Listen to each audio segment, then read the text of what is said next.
Hello, today I will talk about my idea house. But how can I do it?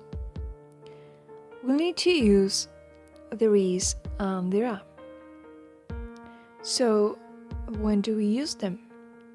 For saying that someone or something is in a particular place, or for saying that someone or something exists or that something happens. For positive sentences, we form them with the pronoun there plus the form is of the verb to be plus a singular uncountable noun as the subject.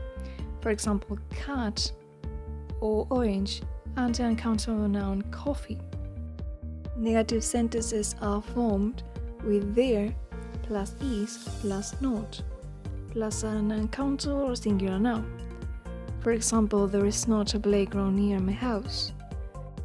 There isn't a room to study at home, or there isn't any water. Notice that saying there is the same to say there's, and say there is not is the same to say there isn't, the contracted form. Regarding questions, we change the order of words. For example, is there a restaurant? Or is there any flour in the cupboard? We have two possible answers, yes there is, or no there isn't. In positive sentences with there are, we use plural countable nouns as the subject. For example, birds or places. In negative sentences, we add not. For example, there are no flowers in the garden, or there aren't any tomatoes for the salad. Pay attention to the contracted form or there are not, that is, there aren't. And in questions, we change the order of words. For example, are there any children in the garden? Are there bees near the flowers? There are also two possible answers.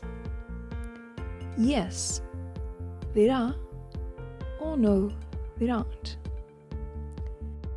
Let's see more complex questions. How many with countable nouns?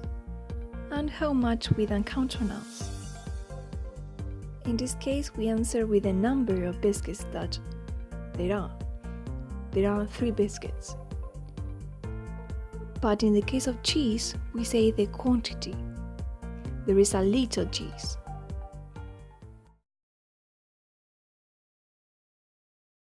So now I can describe my ideal house. There is a small kitchen, there is a dining room, and there is a living room. There are 2 bedrooms and there are 2 bathrooms.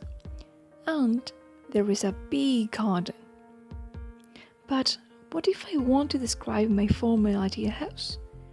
I have to use the past. So, there is, there was. For example, there is a cat on the roof, there was a cat on the roof. Isn't is wasn't. So there isn't any water is there wasn't any water. And in questions, we say, is there a restaurant in the present, and in the past, for example, was there a restaurant? Now I can describe my ideal house in the past. There was a small kitchen, there was a dining room, and there was a living room. There were 2 bedrooms and there were 2 bathrooms, and there was a big garden. What if I want to talk about my future ideal house? I have to use will. For example, there is and there are, there will be. There is a cat on the roof, there will be a cat on the roof, for example. And for negative sentences, there is and there are, in the future there won't be. For example, there isn't any water, there won't be any water. So I can describe it now. There will be a swimming pool in the garden, there will be a kitchen, and there will be a huge living room. There will be 2 bathrooms and there will be 3 bedrooms. Hope you like it. Goodbye!